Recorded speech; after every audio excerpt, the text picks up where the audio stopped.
Hi everyone, this is Team Future. Specifically, my name is Jenna Stewart. We also have my fellow team members Bartholomew Hodder, Macy Smith, and Dylan Lemon. And today we wanted to present about the future of education in Pakistan. And so I'm going to go first, and I'm talking specifically about the women's future of education. So, throughout the history of Pakistan, there's been a rich and deeply rooted culture. One of the cultures in that area being that women do not need an education. Most of the time, they'll work in the home or they'll work on the side business of whatever the father does. And so, one of the major innovations of women's education had to do with a girl named Malala. Malala, who continually sought after her own education, she had been shot twice by the Taliban in retaliation to her approach to education. Now, it's up to Pakistan women and girls to fight for their own education now. 7.261 million children are out of school at the primary level, and 58% of them are female in Pakistan.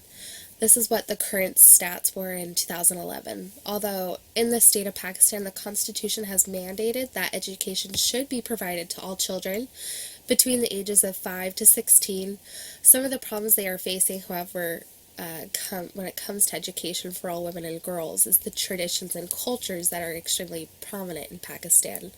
So these are some of the problems that they're facing now in education for these women.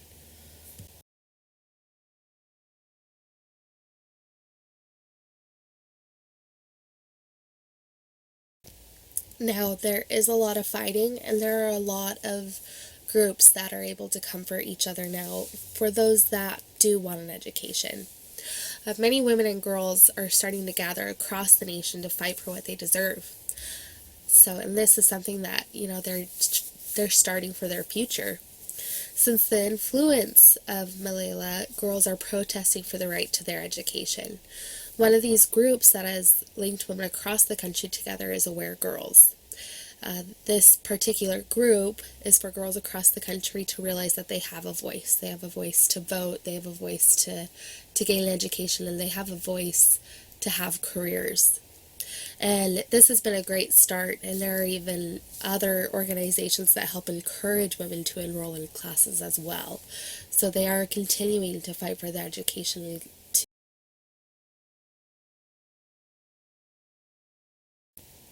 It was recently that Pakistan has joined with Education for All, or as many other people call it, EFA.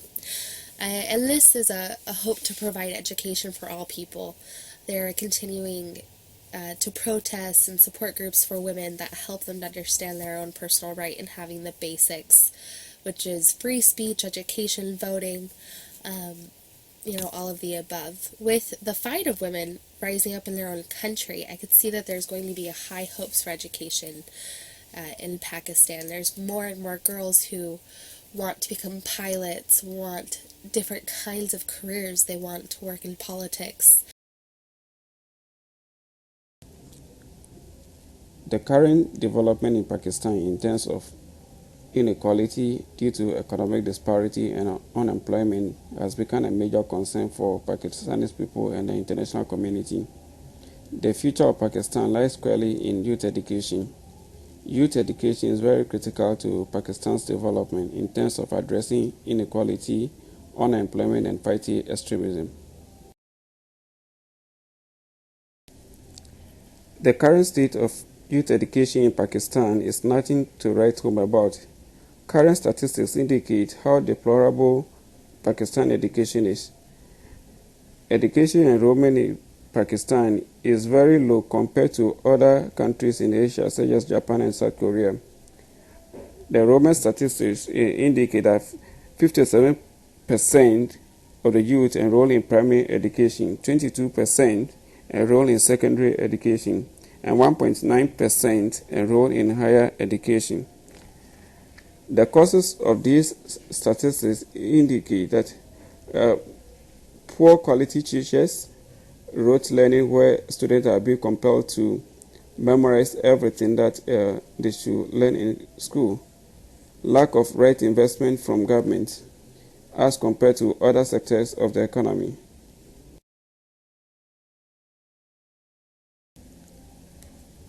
The current state of education is not what the founding father Muhammad Ali Jinnah envisioned for Pakistan. Ali Jinnah once said, quote, Pakistan is proud of a youth, particularly the students who are nation builders of tomorrow. They must fully equip themselves by discipline, education, and training for the adult tasks lying ahead of them. Unquote. The result of low quality youth education in Pakistan is unemployment among Pakistan youth. Youth unemployment has become a recipe for extremism.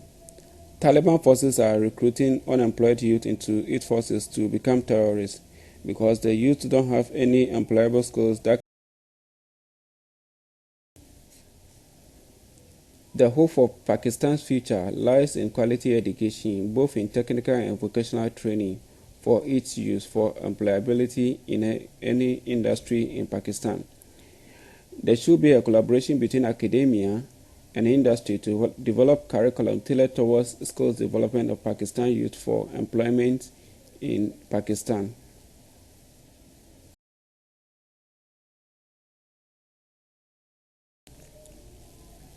In this presentation, I would like to propose 3 ideas for Pakistan's authority to address the challenge of youth education in Pakistan. My first proposal is that Pakistan should make a provision for comprehensive education service packages that should include basic education, catch-up classes, and transferable vocational and technical skills. The second proposal that I will make is that Pakistan should make a strenuous investment into market assessment, research into potential job opportunities. Much emphasis should be placed on vocational and transferable skills such as computer skills, financial literacy, self-management, communication, high-order thinking, information processing, and application. The last proposal that I will submit to Pakistan's authority is that expansion of youth accessibility to labor markets and capital for youth to start small businesses. Youth should have access to resources and capital to start their own business that match their skills and interests. In this way, Pakistan stands in a way to be able to address the problem of inequality and unemployment in Pakistan.